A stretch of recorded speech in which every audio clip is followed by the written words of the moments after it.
All right, I have that the time is 9 o'clock, so we'll go ahead and get started. For those of you who don't know me, my name's Kasia Lebo. I'm the Special Projects Associate here at One Voice for Volusia. I'm sure most of you are used to seeing Carrie here, but she had a conflict this morning, so she asked me to facilitate this meeting for her. Tracy, can we go back a slide really quickly? There we go. Okay, so just a couple quick reminders. If you're joining via computer and you entered your name in the chat when you entered your name when you logged in, we know that you're here, but if not, you can add your name to the chat. If you're new to One Voice and you want to add your email to our communications list, please email Tracy at ovfv.org. You will be kept on mute throughout the meeting unless we open it up for questions, and you can unmute yourself and ask. And then if you have an announcement to make, you can add that to the chat and we'll share it via email after the meeting. Next slide. Okay, so this is our agenda for today. We're going to have some presentations about going back to school from Patty Core, Kim Kanya, Tan McKenzie, Kathy Acevedo, sorry if I said that wrong, and Sheila Reese. Then we'll have some announcements and the date for our next meeting. Next slide.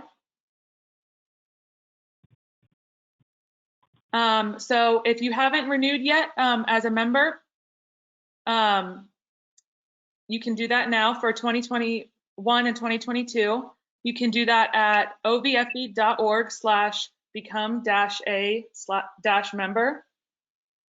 And then down here in the bottom left, you can see our subscription levels and prices for those. Thank you to everybody who's already renewed for this year. Next slide. Okay, and then I think we can get started with presentations now. Our first presenter is Patty Core, who's the Assistant Superintendent for Middle Schools at Volusia County Schools. Patty, are you with us and unmuted? Yep, good morning, can you hear me? Can hear you perfectly. Oh, great. Good morning, everybody. Thank you so much for having me this morning. I am sitting in on behalf of Dr. Carmen Balgobin, our Deputy Superintendent, who had a conflict. So we're here to just bring some announcements for you guys. And I don't know if you, this is my first time, so I'm not sure if you do question and answer as well. So I don't have a PowerPoint presentation, but just some important dates to share with everybody. As you know, we're in pre-planning week this week, so our teachers returned yesterday. We're really excited about that, getting the new year started again. Our students come back on Monday. At elementary level, they are doing a meet the teacher, and that should be on Friday, and each school is responsible for sending out to the parents their schedule for that day. In secondary, that would be our middle and our high schools, we do what we call either a schedule pickup or an orientation type thing where students can come get their schedule for Monday ahead of time, buy their PE uniforms, any other kind of things that they might need to do ahead of time. And that's been happening throughout the week this week as well in middle and high school. Other important dates are our open house, and that's for secondary when other than parent conferences, when parents would meet their child's teachers. The week of August 30th will be open house for all high schools. And so they're not all on the same day. So each high school just picks their day during that week. And again, the high schools will send out the information to their respective families about which day they're choosing for that. And that's at night after hours. So the parents can come and see the school and meet the teachers. The week of September 6th is the middle school week for open house, with the same idea there that the schools will pick their date and send it out to their families. And then because they do a meet the teacher in elementary, they're not doing their open house until the week of September 20th. So those are the important dates coming up for any of the parents to be on campus and meet with their students, teachers. We also always encourage, if there are any concerns or anything that parents feel that students need or the school needs to know about their student, that they do set up those parent teacher conferences, which they can do at the school level through the guidance department, through the school counselors. Okay. As far as face coverings go for the new year, the school board had voted to make face coverings in schools for for everyone right now as voluntary.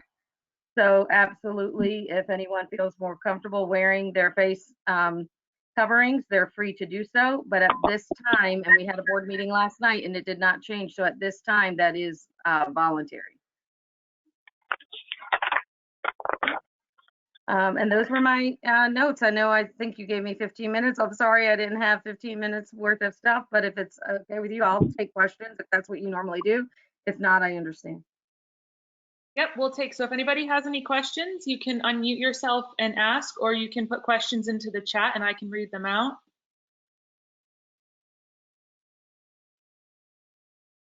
We'll also have some time for questions at the end if you think of anything through the rest of the meeting.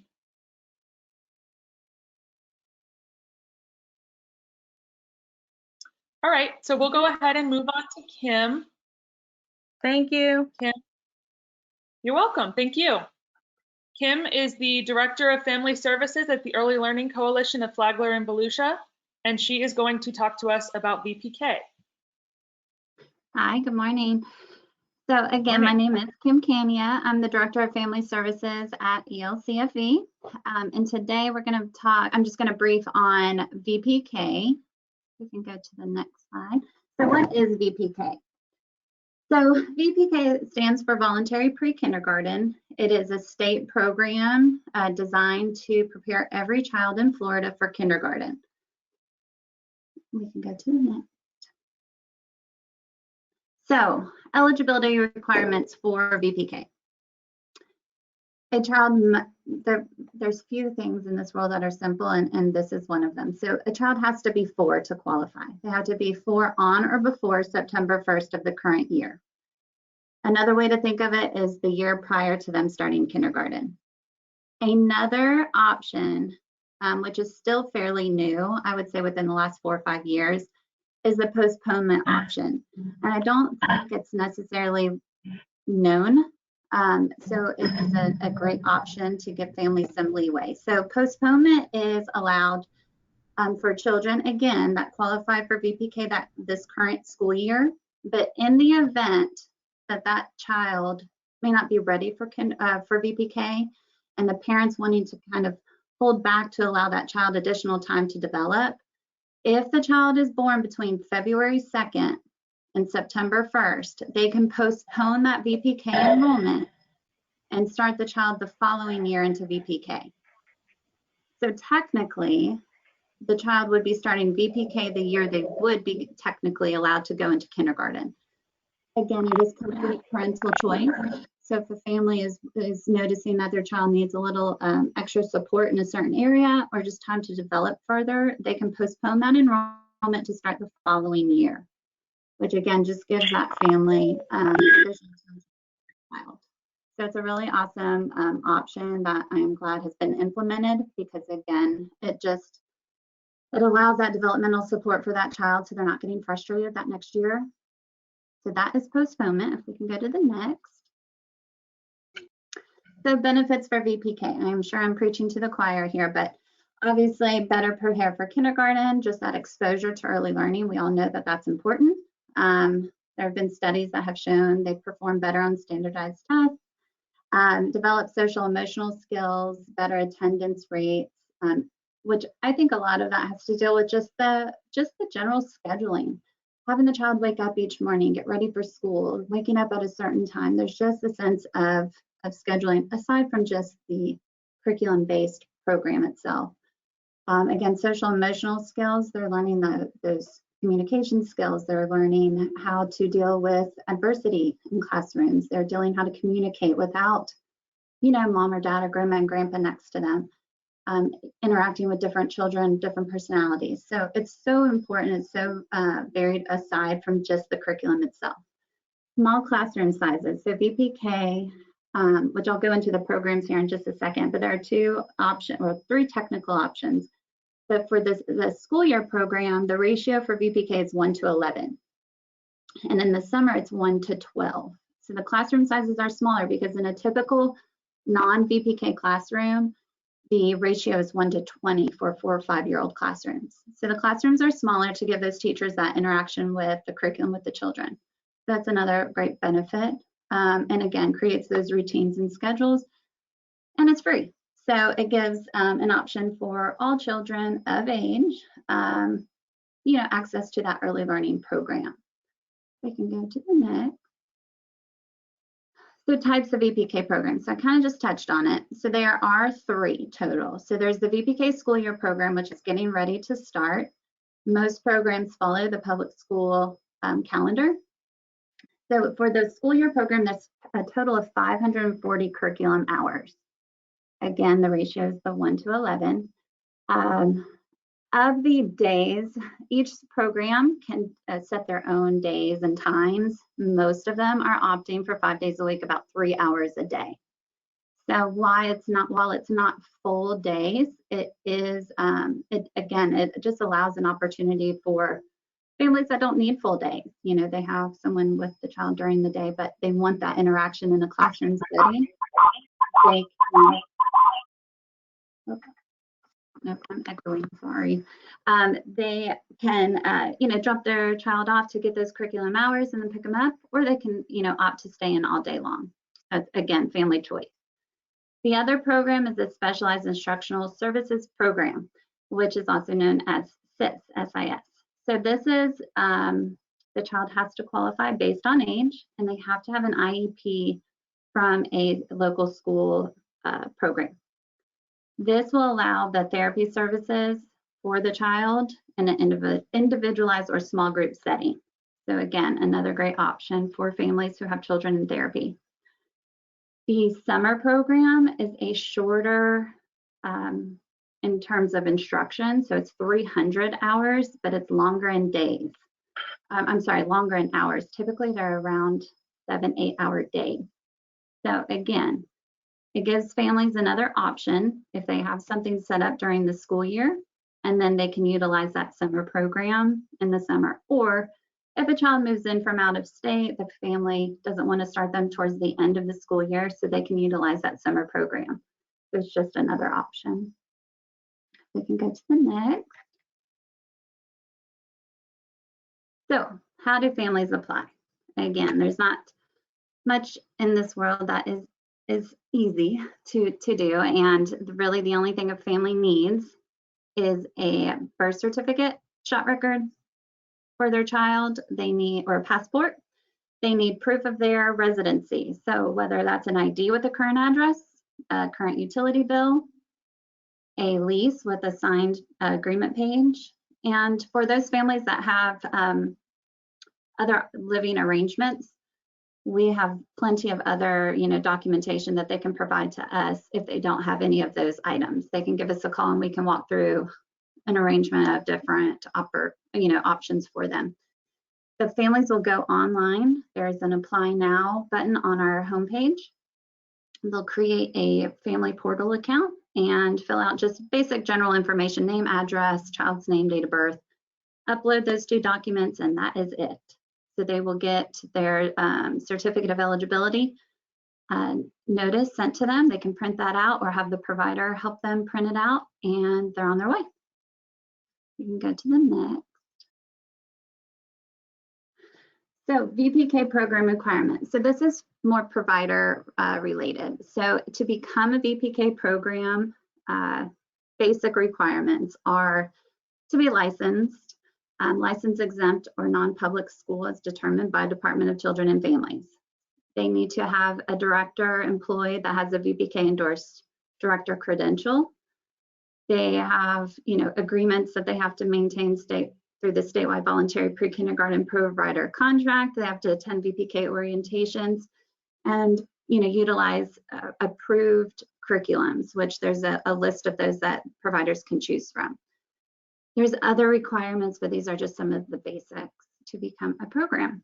Currently, right now, in our upcoming school year, we have over 4,068 children already registered and approved, ready for VPK. So we are on track to get, kiddos ready and enrolled and start the new school year, which starts, most of them are starting on Monday. So we're excited. And the next is just the end. If anybody has any questions, let me know. Or if you have families that have, unique situations, they can give me a call directly, or anyone in our family services department can help guide them, and we can work with that family to get that child qualified. And if no questions, Awesome. Thank you, Kim. you're welcome. So we have one question from the chat. Kathy asked, what percentage of eligible kids enroll in VPK in out of county and in Florida? In our county and in Florida. In our county, percentage-wise, I'd have to look. I'd have to look from last year, which last year's numbers are a little off because of COVID. So eligible in terms of applied and not utilized, I could grab that pretty easy and send that out to everyone. So yeah, I could pull that and get that over to you. Okay, thank Yep. you. Does anybody else have any other questions for Kim? You can unmute or you can ask questions in the chat and I can read them out for you. Kim, would you know could you give us any numbers at all? Maybe percentage was not what I really meant to ask. I was curious about county figures or Florida-wide figures. I'm not trying to put you on the spot though. Sometimes those things aren't available. Yeah, I don't have it available, but right now, but I can. Yep, and I will be happy to send that over to Carrie to send out to everyone. Yep. Might be another one that we're not entirely sure of numbers, but Claudia asked number of homeless children. Again, I could pull and see if we have that information.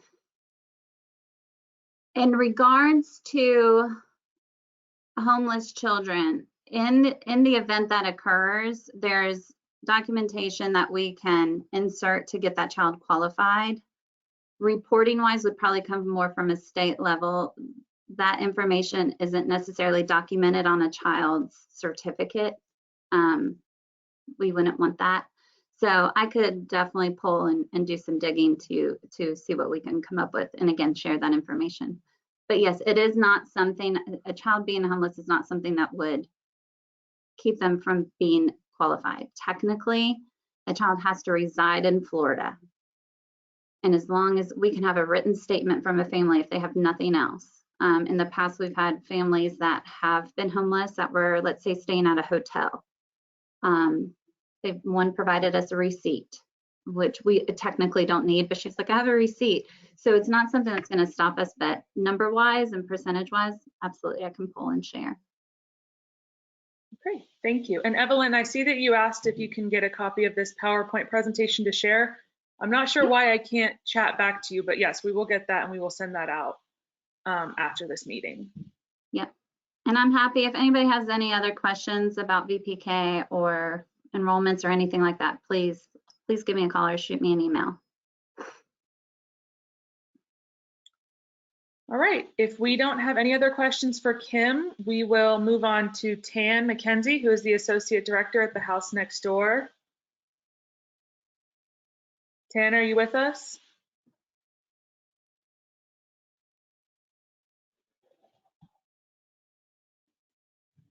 If you're talking, we can't hear you.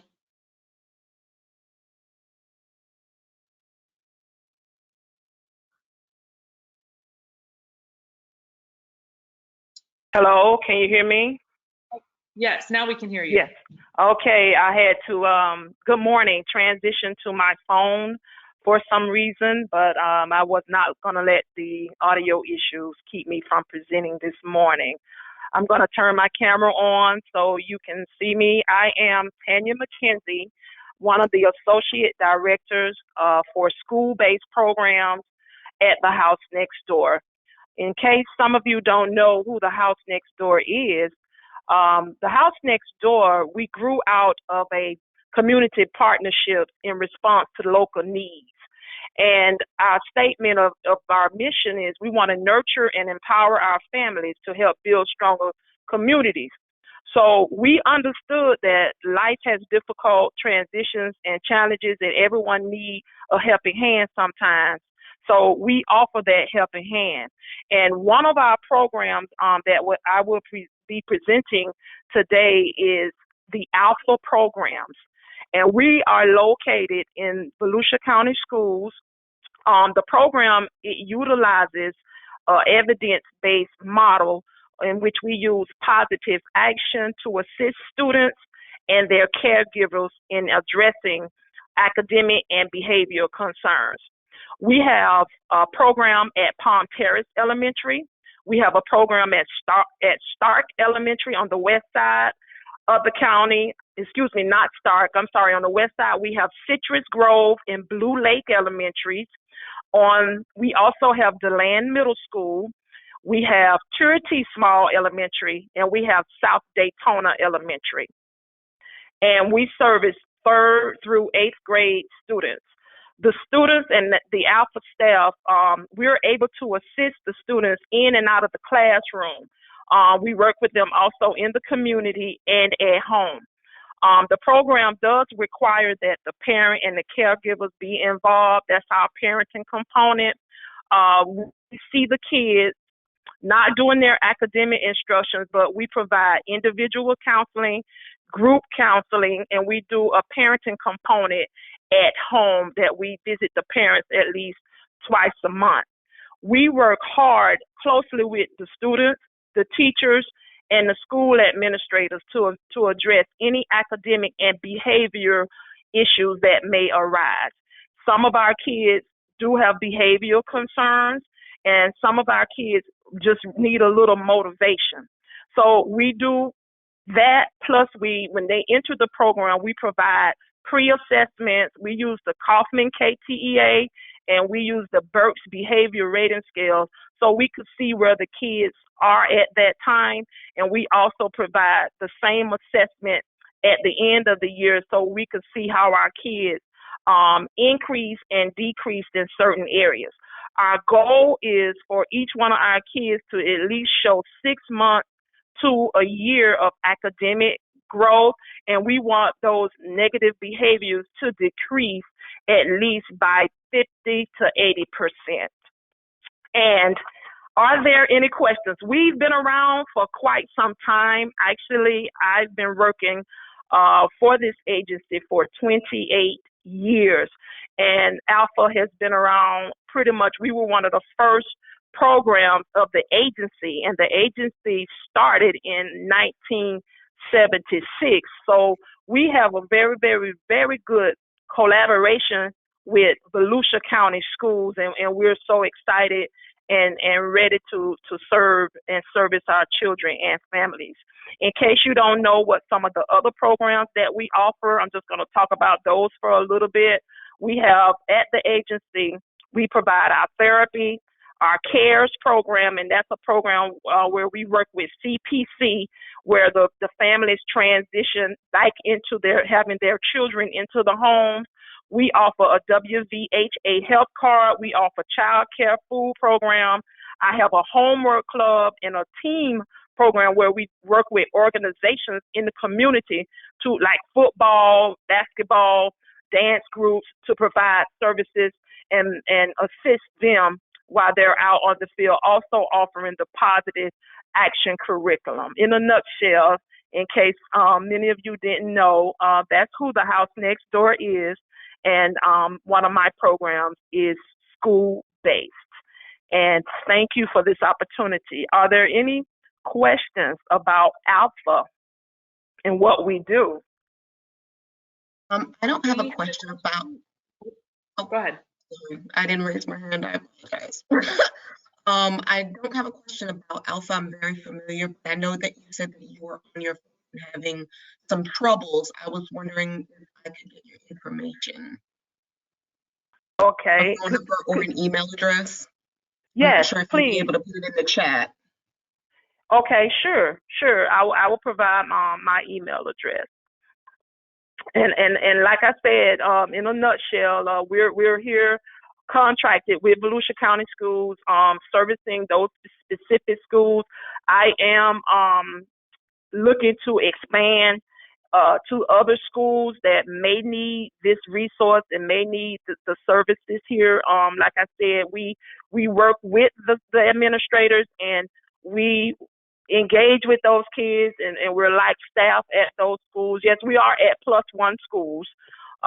Citrus Grove is one school that we're at that I don't know for sure if they're Title I, but we are at most of the schools are Title I schools that we service. All right. We had a question in the chat, but I think that Jennifer went ahead and answered it. Kathy asked, in a typical year, how many students are served by this program? Jennifer said each Alpha counselor has a caseload of 10 to 20 students, in case anybody didn't see that. Yes. Yes.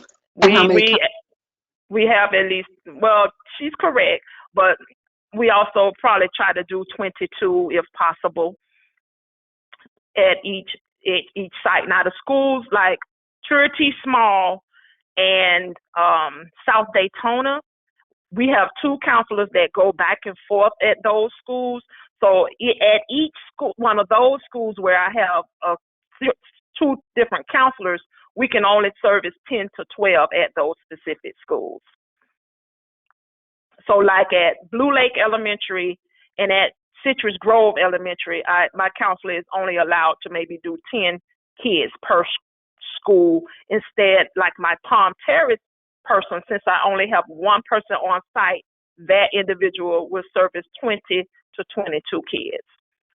So there is a need for this program. Yes.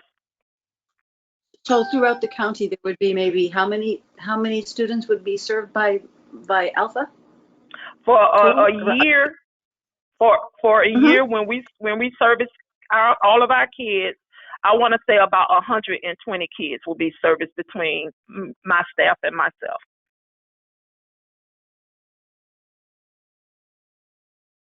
Okay, and Jennifer Robinson asked if she may have the contact information for the Alpha program. So if yes, you ma'am. put that in the chat, that would be great. I sure will, and I thank you for this opportunity. And even if the Alpha program can't service anyone, we have other programs at the agency that would be glad to be able to be a resource for you guys as well, in some of our other departments. Hi, Thank you. I have a, oh, I'm sorry, this is Go Megan ahead. from Disability Solutions. So, well, a request, if, because I'm calling on my phone due to circumstances, is there a way you could email the contact information for the speakers, please and thank you. And also my other question is, the kids that would go into this Alpha program, is that something that Volusia County, do they kind of pick and choose, or does the parent request? How would that begin? How would that relationship begin? Very great, very good question. Usually the school and administrators identify the kids, but we have had certain circumstances where parents will call in. They've heard by word of mouth, and they will want their kids to be serviced for the Alpha program. Yes, so it can be administrators, it can be teachers at those specific schools, it can be guidance counselor and counselors, pardon my grammar, and it can also be a parent. Wonderful, thank you so much. Thank you. Thank you for all you do. Thank you, and it can also be you guys as well. If you have a client and you feel that they can use the extra services, or we collaborate very well with our other partners out there. Absolutely, I love that. Thank you again very much. Thank you. Thank you, guys. All right, do you have any other questions?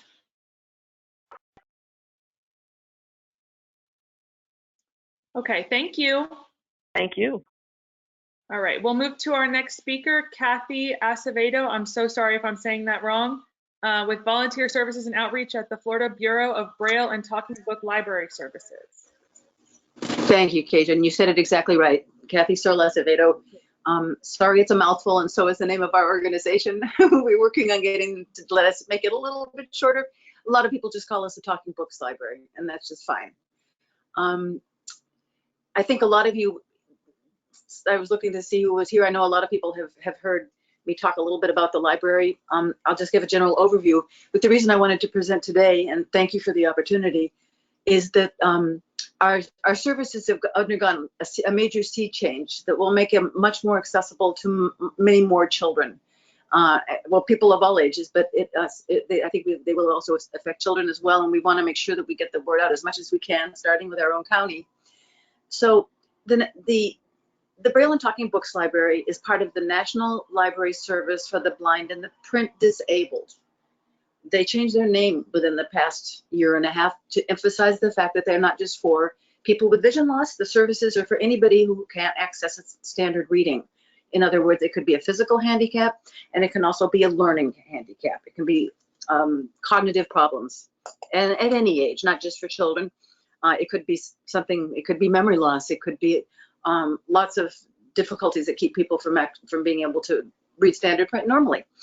And it's part of a national network of cooperating libraries throughout all of the states and 3 territories. And in Florida, we are in fact a division of, we are a bureau of the Division of Blind Services, which is wonderful, but it's also a little bit of a miscue for people. A lot of folks think that the services are only for people with vision loss, and that is not true. Our catchment area is a much broader demographic sector, you could say. So recently we've had new guidance come down from NLS, which is how we refer to the National Library Service, which is under the Library of Congress. So it's very bureaucratic, and any changes have to be literally an act of Congress, which is makes it nice and flexible, but they're happening, and it's wonderful. Basically, the services that we offer are Braille and audio, books and magazines, and especially the audio magazines. We provide a player free of charge. This is all free of charge.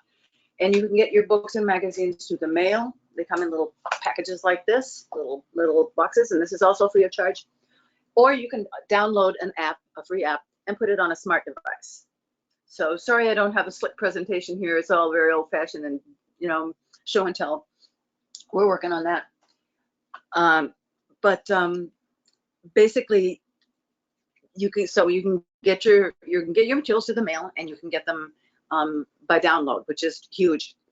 The other thing is they have made it much more easy to apply for services. They have a simple new application. The application is online at dbs.myflorida.com, and I believe I put that in the chat. And I second Shawanda's suggestion, if it's possible for us to all submit our contact information and have One Voice for Volusia kindly distribute that. That would be wonderful. So an application can be filled out online, and it can be emailed or faxed in. And another new change, and this is very important, is the teacher can certify the child. There has to be a certifying authority. It used to have to be a doctor for a learning disability or an osteopath. They did away with that. Any professional who is familiar with the child's situation can certify the child or adult, but I'm thinking in terms of school kids. I'm thinking in terms of the special need kids. I'm thinking in terms of children with learning disabilities. They can benefit from this. They can have access to a wonderful range of books. They can be enjoying reading and having those worlds open up to them. So just to finalize before we maybe have some questions, I just literally came into my hands yesterday a new bulletin from NLS, and of course they don't give it to us electronically, but I'm going to try to work on that as well so we can pass this out. But it basically says young people, students, readers of all ages who have a perceptual or reading disability like dyslexia can access services through a network of cooperating libraries across the country. Readers will receive high quality audiobooks in digital format that can be downloaded to a personal device or sent to their homes free of charge. And who is eligible? Any resident of the United States or U.S. citizen living abroad who is unable to use regular print materials as a result of temporary or permanent visual, physical, perceptual, or reading disability. So they've opened it up a lot more. And I think that a lot of the students that use some of the other things that we're hearing about would be eligible. Hi, People know about that. We have those QEs. I'm not sure. I couldn't care about getting them. They're like these little moms to do Sorry, with what's the available? budget plan and stuff like that. I'm not sure what that is. I don't. not It's you. gonna. I'm gonna have to dig them up, and my computer is. It's doing wonky things. Sorry, 1 second. So just to quickly finalize, we have bestsellers, biographies, classics, kids books, everything from Send Action to Shakespeare, as they say. And from preschool to pre-med, all available in human narrated audio. Materials from this extensive collection can be downloaded through the BARD app, as we said, or can be accessed through the playback equipment that I was just showing you. Titles are available in Spanish, French, and other languages. It's the largest accessible collection of music instruction and music appreciation materials in the world. And audiobooks and magazines are, and access to current news is available for any library user who has a visual impairment through the National Federation of the Blind Newsline. And there's reader advisor services for each patron through your local library. Anybody that joins the library is assigned a reader advisor who can help them get any books they want. They can help them place their orders. They can order directly. In the case of children, a parent could go online and download or order books for their kids directly. So there's a lot of flexibility, and it's a great new aperture in the organization to make it easier for people to access our materials. I hope I haven't overstayed my time here, but I was trying to watch the clock. Does anybody have any questions? I'm not seeing any questions in the chat, but if anybody wants to unmute and ask the question, feel free. And we'll definitely make sure to send out all of the speakers' contact information in an email after this meeting. Thank you, Keisha. I'm going to send Tracy the full little piece of all of the different places, because you can go online to see more. You just can go to what is it, dbs.myflorida.com/library. But I will put all of that in my information, and I'll send it along to Tracy so you'll have it. Thank you. And thanks very much. Thank you. It's lovely to see everybody today. All right, thank you. So we will move on to our last speaker, Sheila Reese, Parent and Family Engagement with Volusia County Schools. Sheila, are you with us? Good morning, everybody. Yes, I am. Can you hear me? Can hear you perfectly. Okay, perfect. Good morning, everybody. Hope you're having a great day. I'm so glad to be here. So this is just my staff. As you can see, there's only 3 of us right now. We are in the process of hiring a new employee because Carrie Thompson retired as of July 1st. So we're just getting started here on our new employee and motivating to get out into the school system. So one is Neville, and he is our parent facilitator for Volusia County Schools. And this year last year we had 44 schools. This year we have 56 schools. And when you add in the alternative schools and the other schools that we service, such as private and public, we do service them as well in different areas. We come out with 78 schools. So we have a large caseload this year. On the bottom, you'll see that Cindy Orlowski. She is my secretary. So that's my team right now. We will have Ann coming on board soon. So I will welcome her as well once she's on board and in our department. Okay, you can go to the next slide. So 5 keys to parent engagement. So we definitely want to make sure, especially this year, last year, you know, we were virtual, a lot of things were going on. We had some schools that were doing both. We had some kids that were at home, some kids that were going to school. So it was just all over the place. So this year we definitely have a better hands-on. So if we need to go virtual, we're ready to go. So we want to make sure that we're linking it to learning and development. We have a relational factor. We're building the relations with not just our teachers, but our families, our students. We have a lot of grandparents at home, so we want to make sure that they have the materials that are necessary to make sure that the students succeed. We also want to make sure that we're offering parents hands-on valuable experiences. I know last year we had a lot of parents that were, okay, we're going virtual, and great, they had a computer, but really they didn't know how to access things. I don't have my son or daughter's alpha code. I don't know how to get in there. And it can be overwhelming. You know, we know just from us when we're trying to present or do things, it can be a little overwhelming and apprehensive. So we want to make that a little bit lighter this year. So we're offering them more tech services. Please call, ask questions. We're here to help. We want to make sure that we're collaborative. We're asking those questions that are needed, but then we're following up with the answers to those questions. So that's really key, and it should have been all along, and we're pushing it more and more. So we do have a strategic plan this year.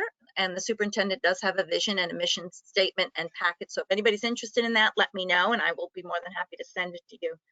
Developmental, building the intellectual and social emotional capacities of students and their families. And this year, we're really pushing that along as well. We have a great student service department. So we're making sure we're not just meeting those students, but also the families that are in need as well. Next slide. Okay, so, you know, I look at this like a paint can. So we're all working together. We need parent input and providing information and resources that are beneficial, because I don't know what you need unless you tell me. Building those relationships, making sure that they feel the need that if they can call, they have somebody they can call and they're going to get the answers that they need.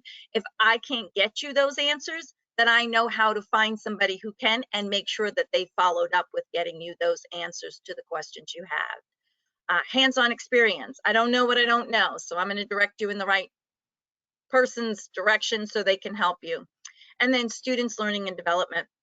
And those are the key things that we need. It paints the picture for the next generation, and it also strengthens the partnership with the community while improving the school culture. You know, I look at the kids and all the things that we're doing, and we need to make sure that we're painting a canvas. And that canvas needs to be shared so that others can see what it took to get there. And I really feel like parent and family engagement is so critical. And this year especially, we need to make sure that as a community, all of us, I couldn't do it without all of you. So that we're working all together to make sure that we're reaching those families and those students that need us in all aspects. Okay, next slide. So here's just what to do if my child's not getting educated according to the higher standards or grade level. You know, we get all these questions, and as a community, we think, oh, you know, parents are asking these questions. And meanwhile, we have neighbors next door that might have those same questions. We have, you know, nieces, nephews. If you don't have children, they're asking questions. So the more you know, the more you can share with them. Keep asking those questions of the teachers, the principals, other parents, educational experts. Find other parents who have the same concerns or can work together. Talk to the school counselors, PTA, parent liaisons. Bring your concerns to the school district. That's your right. Attend public meetings. The more you're there, the more your voice can be heard. Set high expectations for your child. Make sure that your child's in school every day and on time. Attendance matters. 99.9% of the time, if you're not there, you cannot learn. And even virtually on the computer, you know, you can turn it on, but if you're not listening and engaged, it's not going anywhere. Work collaboratively. Talk to your child each day about what he or she is doing in school and discuss what they're learning. Encourage your child to complete all the assignments and turn them in. Even online stuff, if they're not turning them in, they're not graded, they're not accessible, they're not counted. Attend parent-teacher conferences and participate in family engagement and volunteer opportunities. We are open for volunteers this year. We also have a mentoring program that we're running this year. So anything that you want to get involved in, our doors are open. Ask, we're here to service you. Next slide. Okay, so this is just a few things on the, I'm trying to figure out right hand, left hand. On my right hand side, could be your left hand side, we have our fact fairs, which we've already put those dates together. And if you look, we've got October, November, February, and April. So we're really pushing out with those fact fairs, and they will be on this year. And they'll be at different schools. In April, we will be doing New Smyrna Beach High School instead of the middle school like we usually do, because the middle school is being worked on. They're doing some work there, construction work. We have listed vendors. We have a lot more vendors than that. If you're interested, please let me know. The other thing is our District Parent Advisory Committee. This is made up of all the individuals, community members. We do meetings once a month. I'll have a meeting and we'll talk about different things that are going on in the community, but we need input. We need you to make a difference and to be part of this. This is something that we are very passionate about. Our meetings sometimes will be something that's going on in the community. I might have a community speaker. So different things that just we all could be benefiting from. So that's just on that. And anybody is welcome to join. You do not need to have a child in the school or, you know, be part of anything else. We are more than happy to help you. And then the last is the QR code on the bottom. So if you are interested, all you need to do is take a little picture. It'll bring you to a form and a survey. You fill it out, and then we'll go ahead and set you up so you can be part of those meetings. Hope I didn't go too fast. I know that everybody's pressed for time. There's lots going on. But thank you so much. And I just want to tell you how much I appreciate all of you. We just really couldn't do it without all of you being involved. Have a great day. Thank you. We have a couple questions in the chat for you. Okay. Nancy asked, what causes a school to come onto your caseload? So free and reduced lunch. If they meet the criteria for free and reduced lunch and it's over the percentage, then they become a Title I school. But we service all schools. So I will service Title I and outside of Title I as well. Parent needs me, students need me, I'm going. Okay. And then Nancy also asked if you can give some examples of the materials and experiences you've found to be impactful for families. Oh, there's a plethora of them. So I think that the biggest thing right now is, and I found it last year, which was kind of upsetting. So we went virtual, we had these great computers, and then we kind of said, okay, everybody's going to do everything at home. And meanwhile, we had grandparents who, let's not forget, they have arthritis. They're on medication. They've never operated a computer. They don't know how to get onto certain things. They're afraid to get onto certain things. And we just said, well, good luck to you. So this year, my biggest thing was meeting those grandparents so that we could help them in any capacity.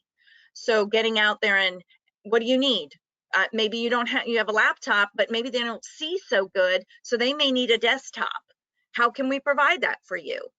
Do you know how to get on the computer? Do you know your students' alpha code? And then you have grandparents that come from all different aspects. So some of them have full custody, half custody, part-time custody. There's so many different venues, and they may not have the access to get the alpha code or to get the materials that the students are needing. So that was a whole big thing as well. So that was an experience for me, and it was impactful for me. So this year we have a grandparents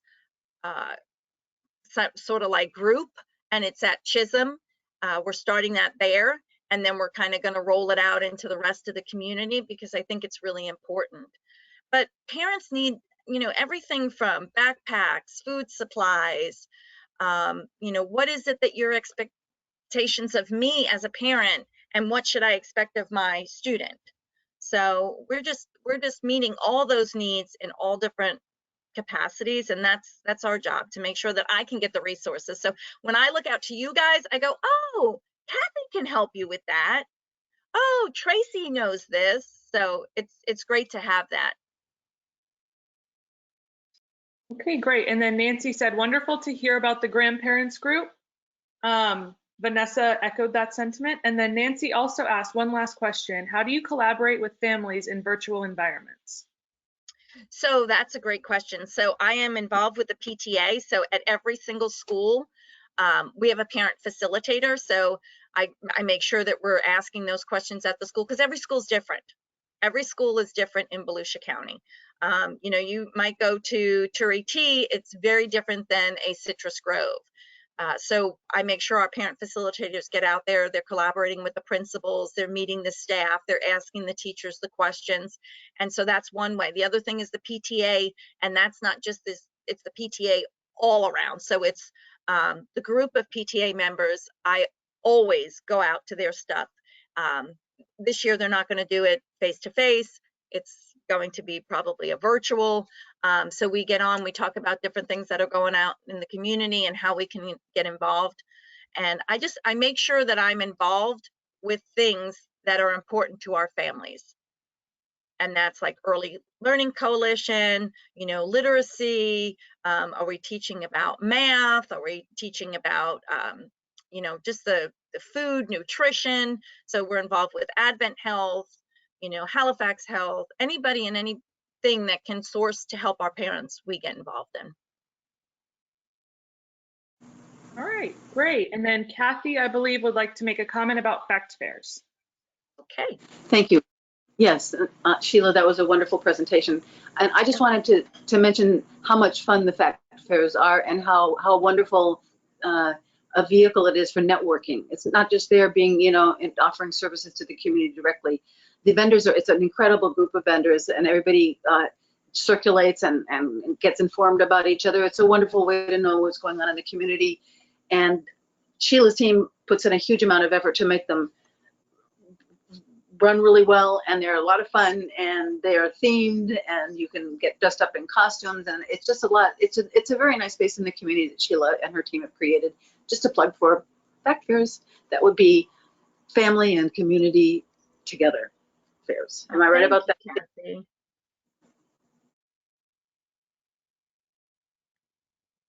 Thank you very much. I appreciate that. Couldn't do it without all of you. Do we have any other questions for Sheila? One thing that I just wanted to mention before I let go, and I put it in the chat. So September 22nd, we have dads involved in school. That's a day that we recognize nationally.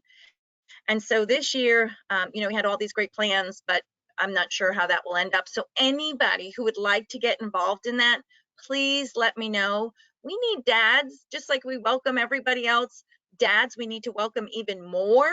And you'll laugh about that, but dads really, when they're involved, they get engaged in things that kids just go crazy about. And I've seen that firsthand. So anybody who's interested, please let me know. We would love to have them and get on board and see how we're going to roll out September 22nd. Sheila, could you say again what's happening on September 22nd? It's the audio. It's a National Dad's Day. So dads go to, typically they come to the school and they'll do, like, we've had football, we've had barbecue, where they just kind of, they're with their kid and they have a great day. The thing with dads is, you know, we've seen, like, the moms are typically at the school doing things, and they volunteer in the classroom and they do other stuff. This is another venue to have dads come in and do the same thing that mom does, but we have a day specified for them. And so it's just a great way to get dads involved in the school system. And they typically, if we ask, they'll read to the kids. We've done that before. So there's just a plethora of stuff that we can do with them. We just need to get them involved on that day even more. What a great idea. And every school does it? There's a Dad's Day in each of the schools? Mm-hmm. Yep. Wow. Thanks. You're welcome. All right, do we have any other questions for Sheila or any of the other speakers? I think we lost Patty to another meeting, but we have everybody else still here if we have any other questions.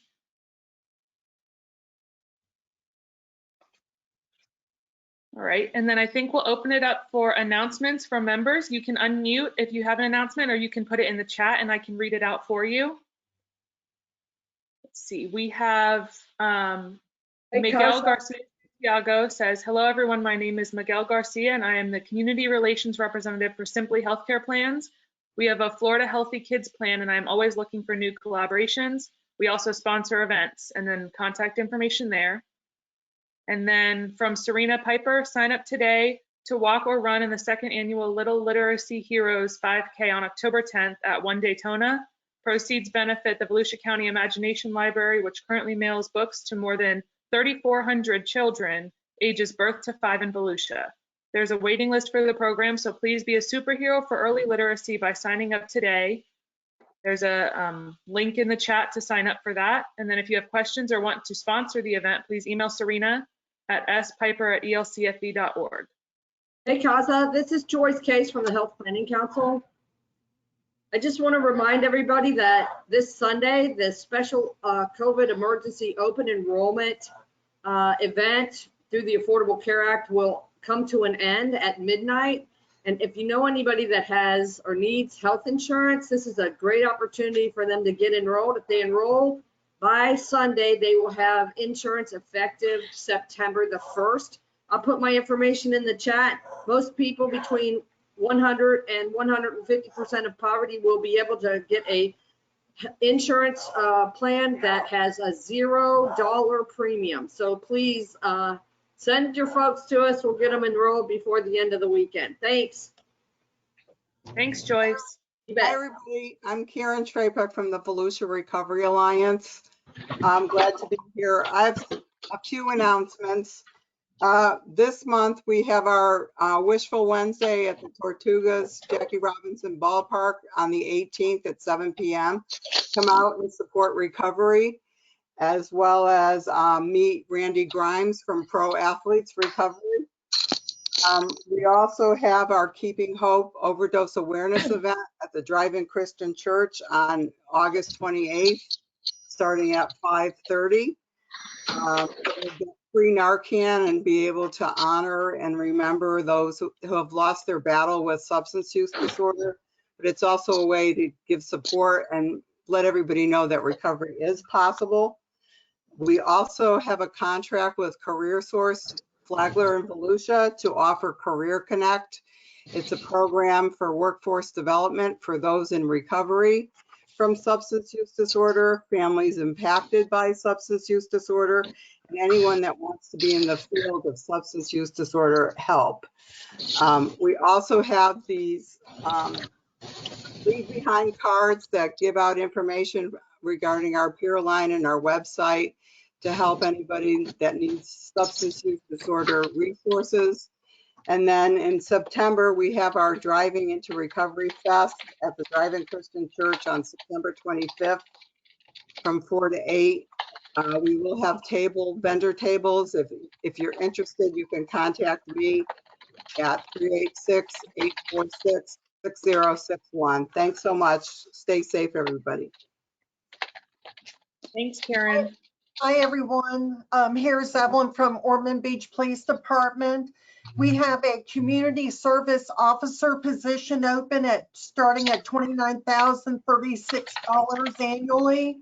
The functions as a paraprofessional performing various police-related duties, including but not limited to animal control, complaint receiver, data entry, report taken, courier functions, and code enforcement activities. Right now, there's 5 CSO officers, but they're looking for 1 more, and it closes at the end of the month. Just go to the City of Ormond Beach and apply online. If you know anybody that is in need of a good position, it's a full-time position with benefits, please have them fill out the application. Thanks, Evelyn. Hi, everybody. Go ahead. Hi, I'm Erica Williams. I'm with Deborah Advanced Behavioral Health. I just wanted to let you all know that we do have services for students who are at risk of human trafficking. Also, students that have a dual diagnosis of mental health and intellectual developmental disabilities. We have a behavioral support program that we're just recently launched that can help provide parent training and just behavioral modifications for that population. You can contact us at flcounseling@deborah.org to get more information about that.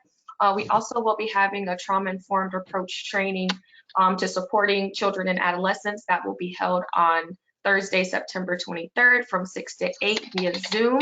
If you all are interested, it's open for anybody that would like to join at no cost to parents throughout the Volusia and Flagler counties. So if you would like to register for that, you can send an email to flrsvp@deborah.org. I dropped all that information in the chat. Feel free to reach out to us. And yeah, we're here for the community needs. Thanks. Thank you, Erica. I think Kathy had one more announcement to make. Is that right? Yes, I forgot something really important. I just wanted to mention that the library does cover, the Talking Books Library does cover the whole state of Florida, but it isn't just for individuals. There's institutional memberships. So if a school wanted to join, if one of our organizations wanted to join, and any organization that regularly deals with people who might be eligible for services is eligible to join as an institution. You can have a player and some sample materials and show, use them for demo purposes and help get people signed up. I wish I could have understood Erica a little bit better because I'm interested in what she was talking about too. And I'm hoping I can get her information in the chat, because any organization that's working with people with disabilities is eligible for library service. Thanks. Thank you. Yeah, I'll drop my my email in the chat for you. Sorry if I was speaking a little fast. Thanks, Hey everyone. Erica. Oh, sorry. This is Go Chef ahead. Billy with Healthy Communities, Healthy Start. I just wanted to remind everybody that we still do have our no-cost car seats and pack and plays for families that are eligible. This grant funds, they go until the end of September. So we are really needing to help families. We know the families are out there. We're just having a problem with them accessing or contacting us, making the appointments and things like that. But they can call me directly at 425-7920. Right now, we have the grant for the Volusia residents. We are waiting on a signature for Flagler. So right now it's Volusia. It was prenatal up to 12 months, but it's been extended to age 3. And they do have to provide proof of financial documentation of financial need. So very simple. We make it very simple. Medicaid, WIC, food stamps, anybody that is on any types of programs like that, or they're involved in a program, they would most likely qualify. So it's very, we try to make the process as simple as possible. So if anybody is in need of pack and play or a car seat, just have them reach out to me. Lori, is that also for foster parents? So it has to go with the child. So if there is like reunification happening, we can work with that family. A lot of times if we give it to the foster family, it stays with the foster family and it doesn't actually go with the child. So when the child is reunified with the parent, they have no seat. So it does follow the child.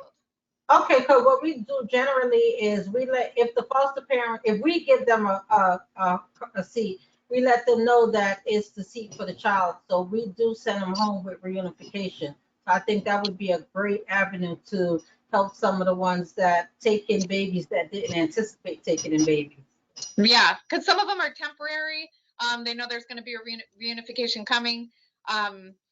So it just depends on, I guess, each situation. Some of them, it's for them being a foster family, and right now it's for it follows the child. But yeah, they can certainly contact me. Thank you. Because they definitely need items, I'm sure. Thank you so much. You're welcome. All right. Do we have any other announcements?